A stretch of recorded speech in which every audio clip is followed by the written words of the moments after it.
Hi, today we're looking at Functional Skills Maths Level 1.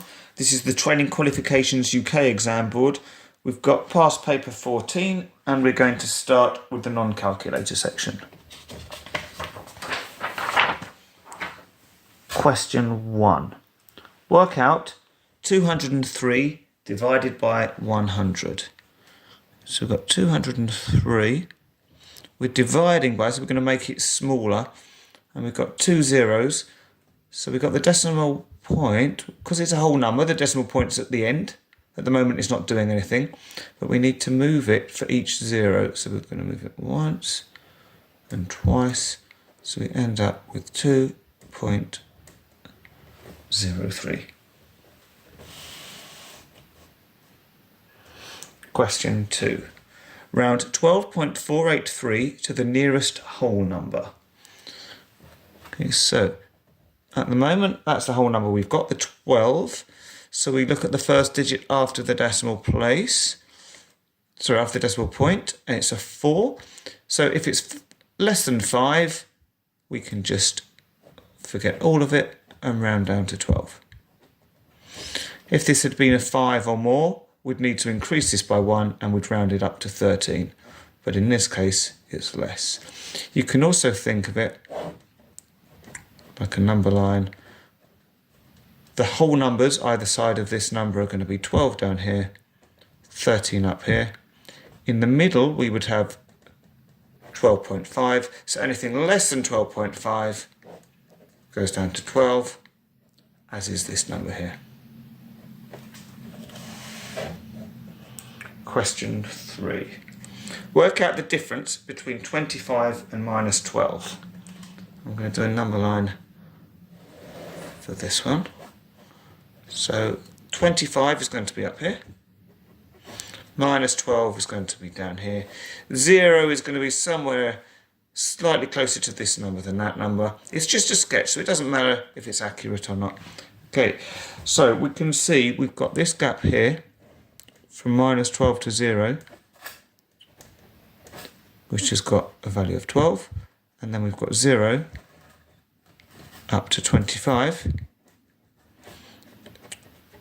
which is a length of 25. So the difference between 25 up here and minus 12 down here is going to be the sum of these two numbers. So 12 plus 25, so 2 plus 5 is 7, 1 plus 2 is 3. So we get 37.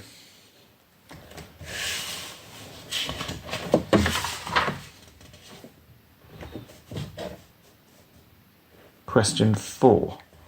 Write 2 1/4 as a mixed number. So 2 1/4. Well, that's it there. So a mixed number means you have the whole number part first, and then you have the fraction as the remainder.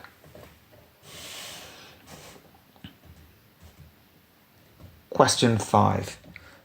A factory employs 400 people. The employees either work in packing or in the production line. There are 50 employees who pack in total. 15 of the employees who pack are part-time. 150 of the production line employees are part-time. Use this information to complete the table. Okay, so they've split the table by employees who pack and production line employees, and also split it by part-time and full-time employees. So we're trying to fill in all of these gaps, and we're going to use this information up here to do it. So a factory employs 400 people, so that's why we've got 400 down here as the total.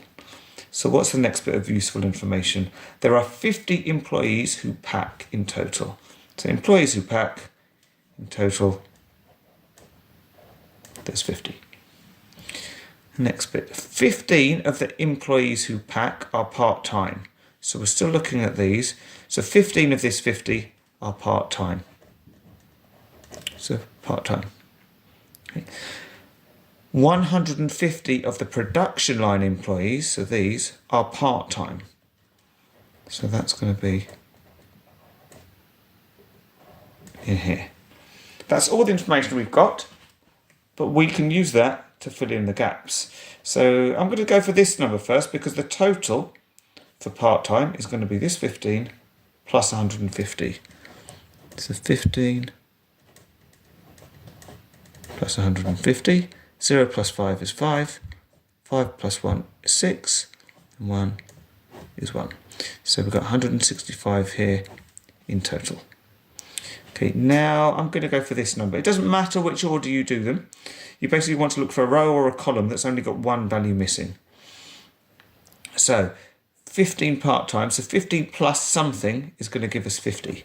So what we can do, so actually I'll show you, we'll use this to show where we've worked them out.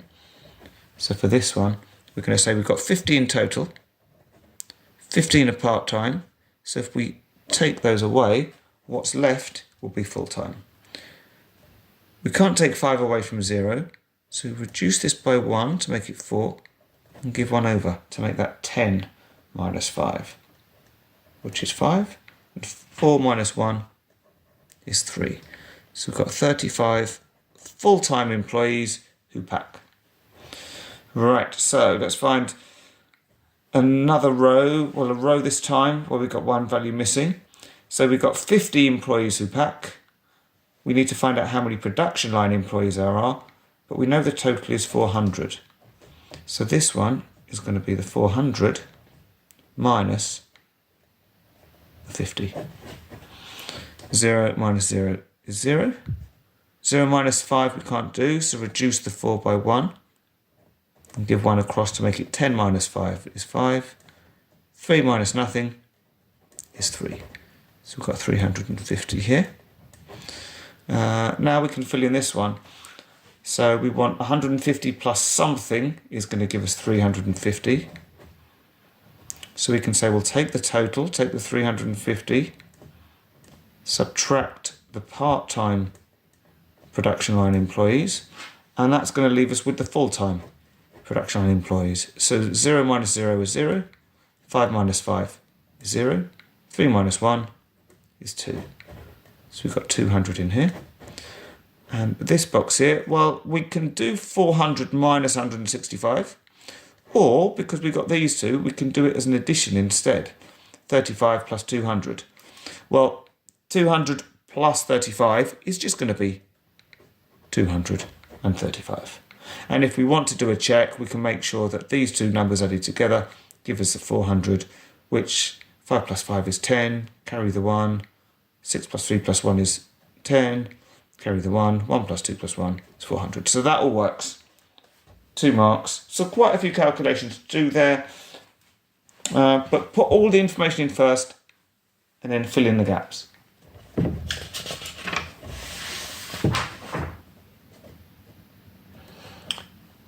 Question 6. Remy puts 15 stamps in a frame. Here is 1/7 of the total number of stamps. Sorry, this is 1/7 of the total number of stamps Remy owns. How many stamps does Remy own in total? So if 15 is 1/7, then the total is going to be 7 lots of those. Because you need 7/7 to make a whole. So we want 15 times 7. Let's write it as a column. So let's do 7 times 5, because 5 times table isn't too bad to work out. So 5, 10, 15, 20, 25, 30, 35. 5 and carry the 3. 1 times 7 is 7, plus a 3 is 10. So we get 105. Leave this up here. This is worth 2 marks, this question. Hansa has written down part of their daily schedule at work. Cleaning windows, 40 minutes. Cleaning mirrors, a quarter of an hour. Hansa thinks more than 1 hour is spent cleaning in total. Is Hansa correct? Show how you decide. So what we want to do, well, first thing we can think of is 1 hour. Well, that would be 60 minutes. So we want to see if the total of these is more or less than 60 minutes. A quarter of an hour, well, that's going to be a quarter of 60. So we can work that out using the bus stop method. So 60 divided by 4. 4 goes into 6 once, remainder 2. 4 goes into 20. 4, 8, 12, 16, 20. That's 5 times. So this is 15 minutes. So we've got 40 minutes for cleaning windows, plus 15 minutes for cleaning mirrors. 0 plus 5 is 5. 4 plus 1 is 5. So we've got 55 minutes in total. Hansa thinks more than 1 hour is spent cleaning in total. Well, 55 is less than 1 hour. So is Hansa correct? No. And we can put that in here.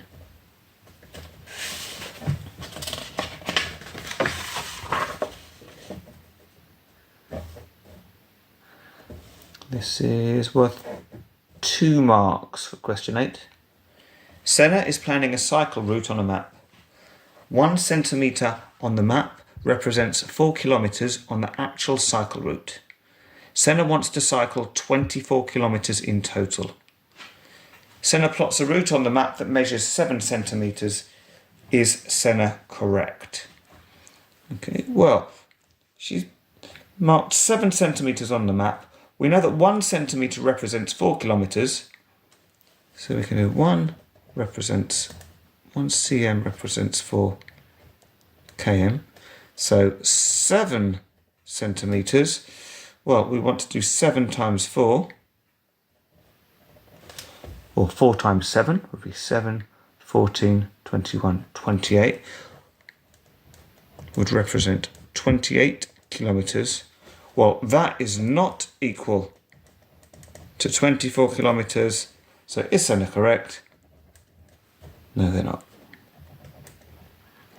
Another way to check it would be saying, well, if we've got, this is our centimetres, this is our kilometres.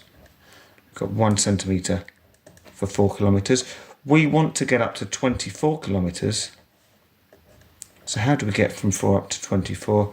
Well, we do it backwards. We say 24 divided by 4. That's 4, 8, 12, 16, 20, 24. So it should be 6 times, not 7. So this is just an alternative way of working it out, this or this method. Either way, we get an answer of no.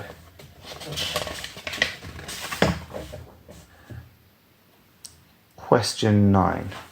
Which is larger? 10% of 1,250 or 20% of 600?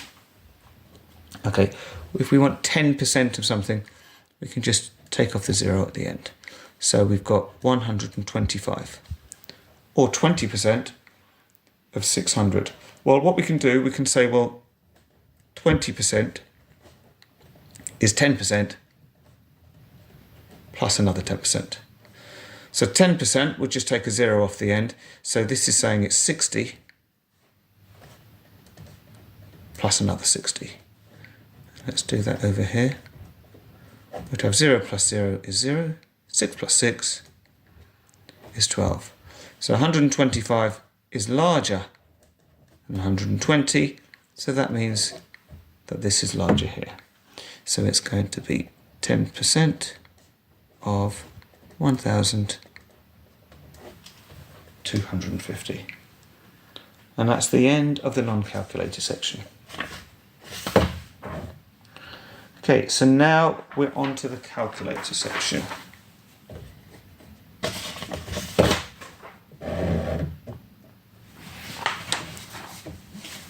Question 1. Calculate 6 squared. So the little 2 means squared, and squared means not 2 6s, but 6 times 6. And we can use our calculator for this one now. If you know it off the top of your head, that's brilliant. But we can check with 6 times 6 is 36. Right, 0.4 as a fraction. Well, the 4 is in the tenths place. We've got 4 of them, so it's going to be 4 tenths. And if you want to check that with your calculator, 4 divided by 10 is 0.4.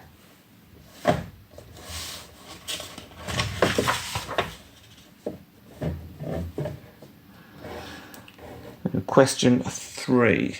This is worth 2 marks. Sam spins the arrow on this fair spinner. Now, this hasn't actually printed out, and I don't think it was, this wasn't on the sheet. So what I can do is kind of estimate what we think this is likely to be. So let's draw a quick sketch for you. We're going to have a spinner, so circle like this.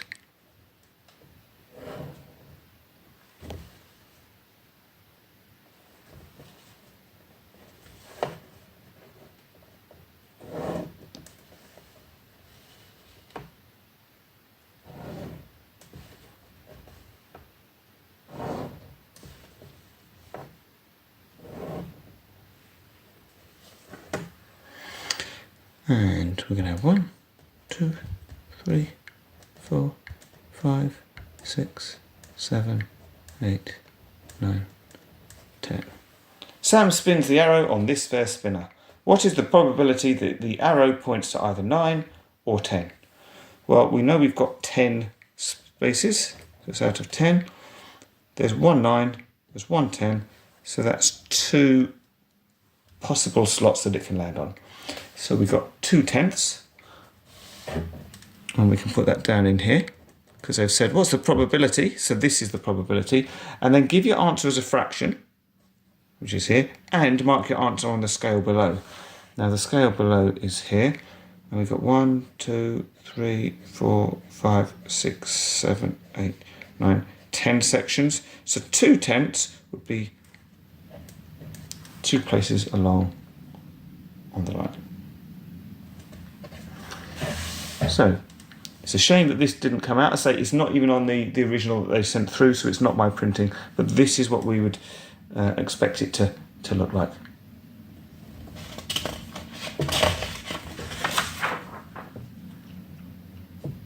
Question 4. Put these fractions in order, starting with the lowest. Okay, so we can try to give them all the same denominator, the fractions, or we can just turn them into percentages. So what we're going to do is we're going to work them out on the calculator and then multiply each of them by 100 to get them as a percentage. So 1 divided by 2 times 100 makes that 50%, and you might have known that one anyway. 5 divided by 16 times 100 is 31.25%. 3 divided by 8 times 100 is 37.5%, and 3/4, or 3 divided by 4 times 100 is 75%. You could just do them as decimals, but I think it's easier to compare as percentages. We want the lowest first, so which is the smallest number? It's this one, so that would be 1. Then this is the next lowest, then this one, then that one. So number 1 was this one, 5/16. Second one was 3/8. Third was 1/2. And fourth was 3/4. Question 5, this is for 2 marks. Kim has this information about a job. It will take 3 1/6 hours, or 3 1/6 hours to prepare a wall for painting. It will take 1 9/10 hours to then paint the wall. Estimate how long it will take Kim to complete the job. Show your working. Right, so they're saying estimate, so they don't want exact figures. So 3 1/6 is approximately equal to 3 hours. And 1 9/10 is approximately equal to 2 hours. So the total time to complete the job is going to be 3 plus 2. You can use your calculator if you need to, but I'm sure you don't need to know that that is 5 hours. If you work it out accurately, you will not get the full marks because they've asked you to estimate, so they want to see that you can do some rounding.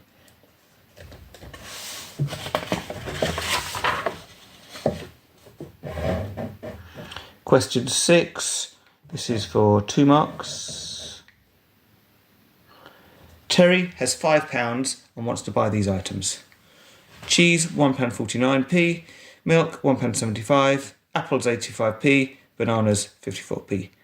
Does Terry have enough money to buy all 4 items? So I'm just going to add them up on my calculator, but what I'm going to do for these ones in pence, I'm going to do them in pounds format. We could turn these into pence instead, but I think this is going to make it easier. So we've got £1.49 plus £1.75 plus 0.85, so 85p plus 54p. That gives us a total of £4.63. That is less than £5. So does Terry have enough money to buy all 4 items? Yes, they do.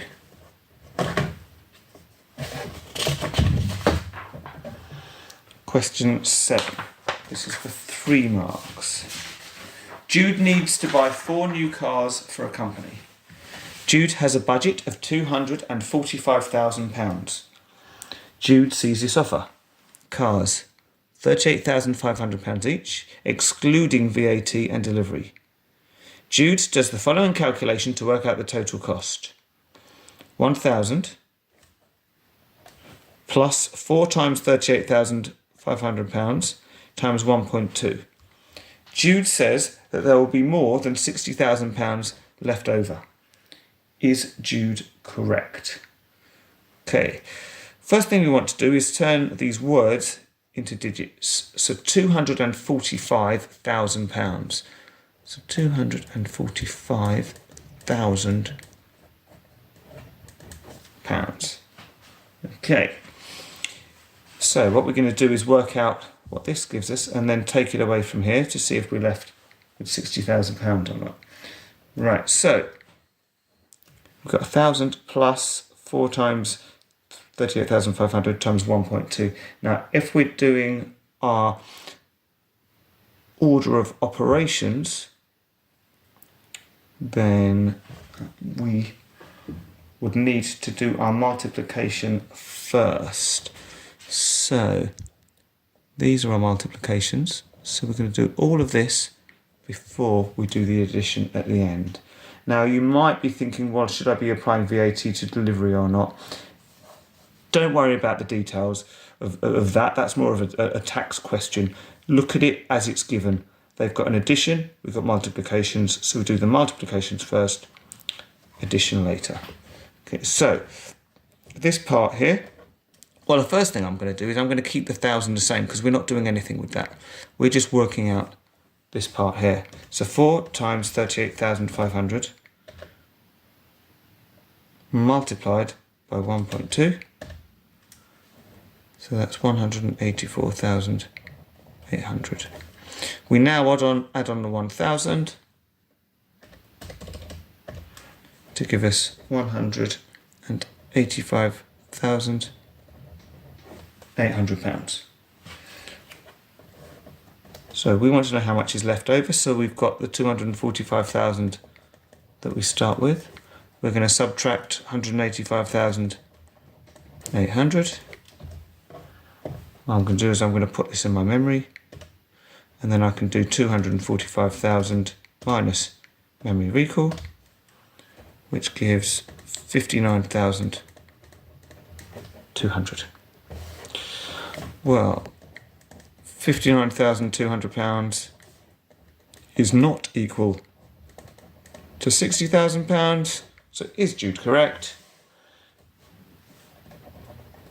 No, they're not.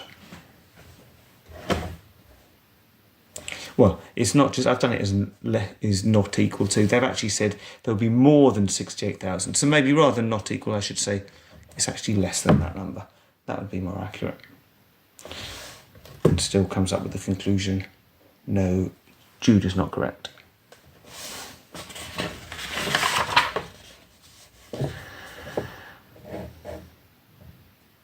Question 8. This is for 3 marks. Noah sketches the route of a walking trip. We've got 5 kilometres here, 7 kilometres here, 6 kilometres here. Noah will walk from A to B, from B to C, and then from C to A. Noah's average walking speed is 3 miles per hour. Noah uses this rule to work out how long the walking trip will take. Total distance in kilometres, divide by 1.6, divide by the average walking speed in miles per hour, and you get the time in hours. How many hours will Noah's walking trip take if there are no breaks? Okay, so the first thing we need is the total distance in kilometres. Well, he's going to walk from A to B, so that's 5 kilometres.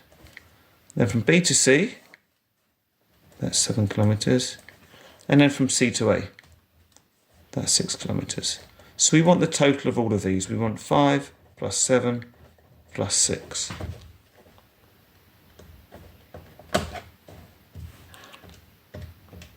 And you might not need the calculator for this one, but you get a total of 18 kilometres.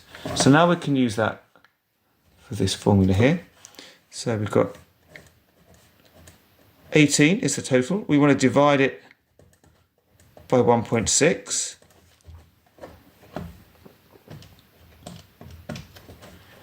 Which gives us 11.25. Then divide by the average walking speed in miles per hour. Average walking speed is 3 miles per hour, so we divide this by 3.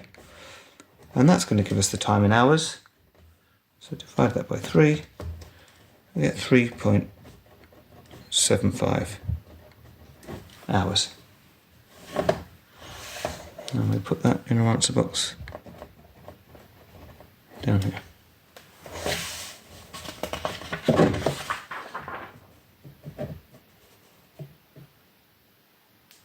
Question 9. This is for 3 marks.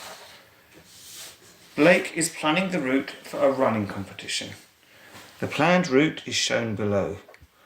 So let's start here. 500 metres to point A, 950 metres to point B, 1,600 metres to the finish. The total distance of the route must be less than 3.2 kilometres. Is this route suitable for the running competition? Well, at the moment these measurements are all in metres. This is in kilometres. So what I'm going to do is I'm going to turn this into metres. I know that there's 1,000 metres in 1 kilometre. So to turn this into metres, we're going to multiply it by 1,000. Which gives us 3,200 metres. Now we want to know how long this actual route is. So we're going to do 500 plus 950 plus 1,600.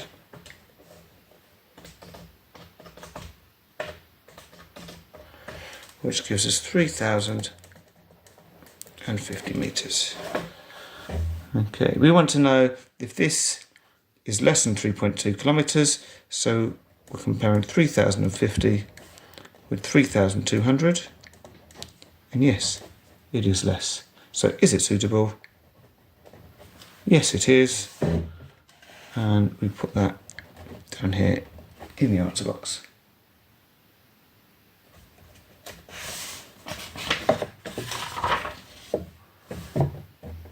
Question 10. For 3 marks again. Bronze is a mixture of tin and copper. The tin and copper are mixed in the ratio 1 to 9. That means you've got 1 part tin for 9 parts of copper. Charlie has plenty of copper, but only 700 grams of tin. Does Charlie have enough tin to make 6 kilograms of bronze? Right, lots of words. So I'm going to draw a ratio table because they tell me it's a ratio question. I'm not thinking about it at this point. I'm just going to put everything in my table. So we know we've got tin and copper are mixed to make bronze. So tin, copper gives you bronze. Or we can call this the total of these two.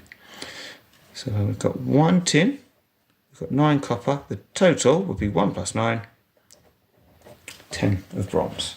Doesn't matter if it's grams, kilograms, tons, they're all going to be the same. Charlie has plenty of copper but 700 grams of tin. And we want to know if he's going to have enough to make 6 kilograms of bronze. Well, to get from 1 up to 700, this is an easy one. You could do 700 divided by 1, but we're just multiplying by 700. So if we want to know how much bronze we're going to get, we do the same thing. We multiply that by 700. So we don't really care about the copper, because it says Charlie has plenty of copper.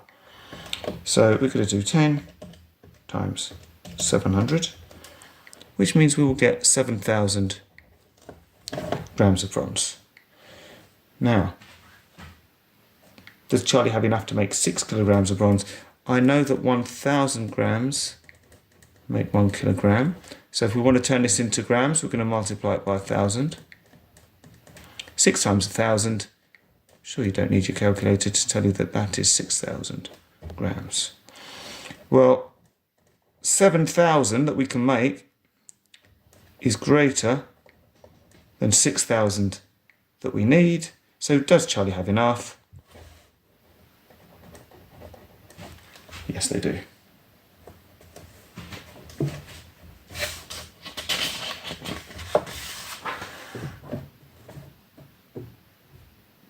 Question 11 for 4 marks. The table below shows the number of employees in 4 different departments. In sales, there's 90 employees, personnel 30 employees, advertising 15 employees, and in management 45 employees, with a total number of employees of 180. Shows this information on a pie chart. Okay, and they've done a sketch for us down below for our pie chart that we need to finish off. Now, with a pie chart, we're working with a circle. So what we need is to know how many degrees we need for each section. And there are 360 degrees in a circle. So what we're going to have to work out, we're going to do a new column here, which is going to be our degrees. We don't know what they are yet, but we know that the total needs to be 360. And hopefully by looking at these, you'll see there's a pattern. If not, we can do the degrees, 360 divided by the 180 to find out our multiplier, and you'll see that it's double. So all we need to do is double each of these. We'll multiply by 2, and that will tell us how many degrees we need. So 90 times 2, 180, 30 times 2, 60, 15 times 2. I'm sure you can do some of these without your calculator, but it's always good to check with your calculator. And 45 times 2 is 90. And what we should do is check that 180 plus 60 plus 30 plus 90 gives us 360, which it does. So we can now use this information to draw our pie chart. So sales makes up 180 degrees. You can use your protractor, but 180 degrees is all the way around to the other side. So in other words, it would be a straight line. So we just continue that down to here. So this is going to be sales. Now we want 60 degrees for personnel, 60 degrees here. So we've got the centre of the circle there. So put the crosshairs on that. Line up this line with the line we've got. And we're going to go round, we're starting at 0. So go round till we get to 60, which is here. Okay. So 60 was for personnel.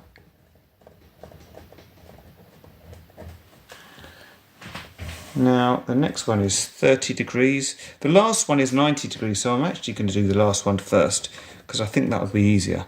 So again, put the crosshairs on the centre of the circle. Line this up with the top. 90 degrees, it doesn't matter if you measured from this end or this end because 90 is always going to be in the middle. Draw that across. So the 90 degrees we've done will be our management. And so the 30 should be advertising. And what we can do, we can actually measure this on here. So we're starting from 0, so 0, 10, 20, 30, that ties up. So advertising. Oh, sorry, you didn't see that properly. Let me show you again. I measured this to check that this section here, 0, 10, 20, is 30 for advertising. But I just thought it was easier to draw management first because this is 90 degrees, it's a right angle. Makes it a bit simpler. And that's for 4 marks.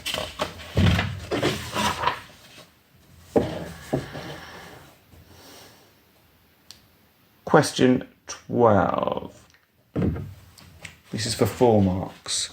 Jang needs to put a rope around a square pond with side lengths equal to 2.5 metres each. Jang will buy 15% more rope than needed. How many metres of rope should Jang buy? So let's do a quick sketch. We want a square. And each side is 2.5 metres.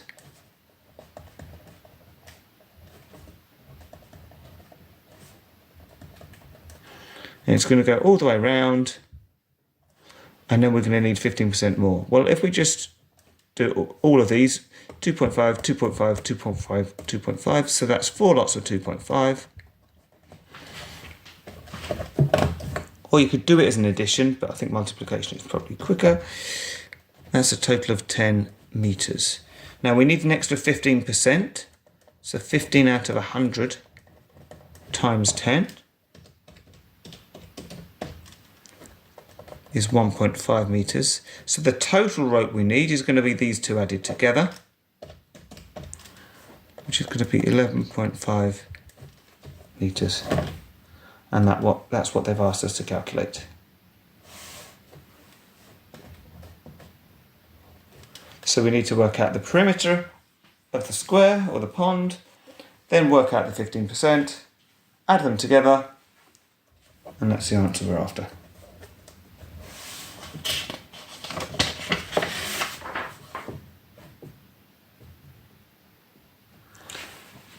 Question 13. This is for 4 marks. These diagrams show 2 different views of the same wardrobe. This is the front view.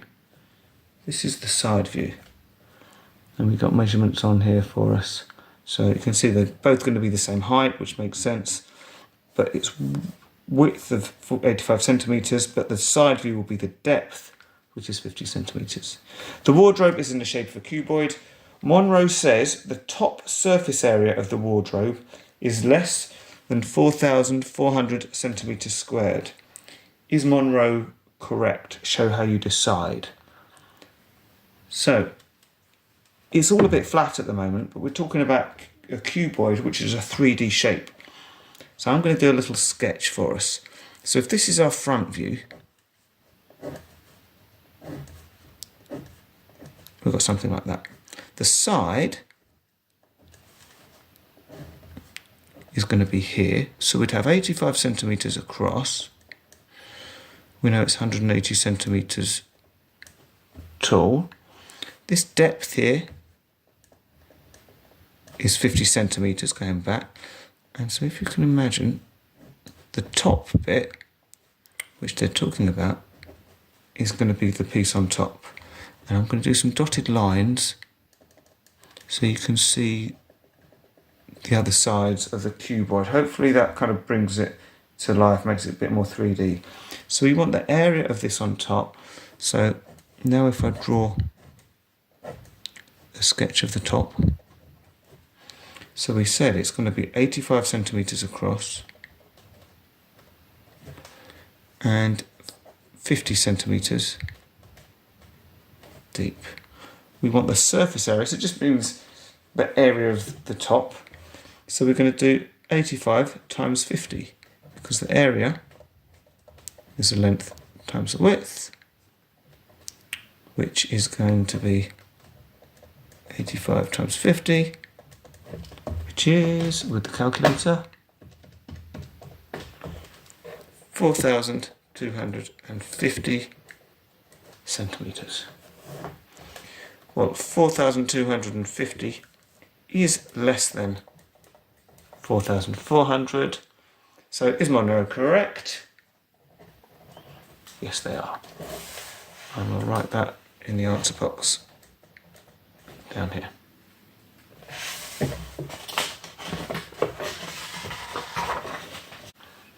Question 14. The scale diagram shows the position of Chen, a post box and a cottage. Chen is facing the post box and wants to walk to the cottage. Provide Chen with instructions to get to the cottage using the distance to the cottage, rounded to 1 decimal place, the angle of direction Chen should turn, and the distance to walk to the cottage. So let's have a look at the diagram here. Okay, so we've got Chen down here, post box, cottage. This is the distance to walk. And there's the 3 things that we're going to need to provide. The distance to the cottage, rounded to 1 decimal place. Well, this is the distance, so we want to round it to 1 decimal place. Well, the first decimal place is here, so we look at the digit after. If it's less than 5, we can ignore it. So it's going to be approximately equal to 6.5 centimetres. So that's our rounding. We want the angle of direction Chen should turn. So at the moment, Chen's looking that way at the post box, but we want him to turn to face the cottage.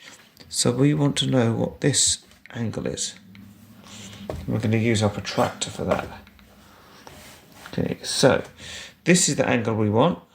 So we want it to be inside the protractor. So we put the crosshairs on the corner. Line it up here straight, so we're measuring inside here. Let's make sure we're right on the corner here, or just a bit beneath it. There we go. Right, okay. So start with 0, 10, 20, 30, 40, 45, because it's halfway between 40 and 50. So this angle is 45 degrees. So that's the angle of direction he should turn and the distance to walk to the cottage. Well, we've worked it out in centimetres. We now need to use this to turn it into metres. So if 1 centimetre is 100 metres, 6.5 centimetres, we need to multiply it by 100.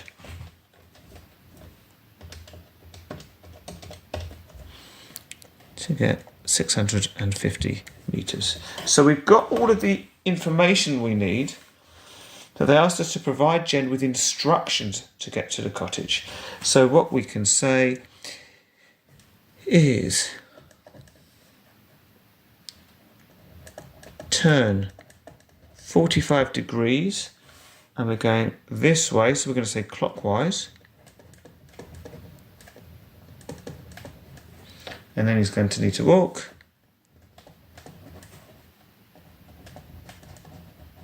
And we worked out it's 650 metres. So we've used all the information that we've calculated. And now we're on to question 15. The school canteen keeps milk warm in this cuboid container shown below. Here's our cuboid. To keep the milk warm, the container must be no more than 3/4 full. 1 serving of milk is 60 centimetres cubed. How many whole servings of warm milk does the container hold? This is for 6 marks, this one. So what we want to do is we want to work out the total volume of this container here. We then want to take just 3/4 of it, because it's only 3/4 full.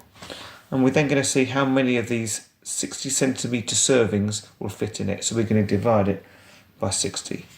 So first thing we're going to do, work out the volume. The volume of a cuboid is the length times the width times the height.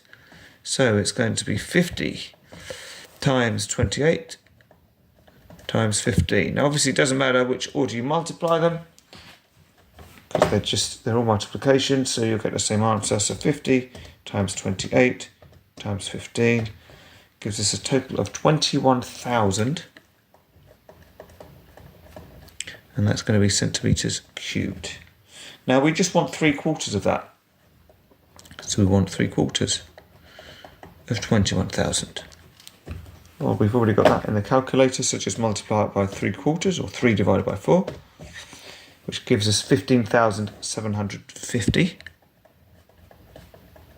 And that's still centimetres cubed. We want to know how many 60 centimetre cubed servings will fit in it. So we're going to do, actually I'm going to move this down so we've got a bit more space. So 15,750 divided by 60. Again, we've still got that in the calculator. So divide it by 60. And we get 262.5 servings. But they want to know how many whole servings. Well, 0.5 is just part of a serving. So we can lose that. It's just going to be 262 servings. Write that down in the answer box.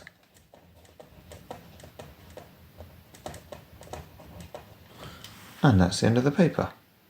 So I hope you found it helpful. Please like the video, subscribe to the channel, turn your notifications on so you find out when I upload more videos. If you're looking for other videos as well, always go to the home page. You can see the different playlists that I've got, the various levels, the various exam boards. They're all on here. You just have to look for the right thing. If you can't find it, send me a comment and I'll point it out to you. Look forward to seeing you again soon. Thank you very much.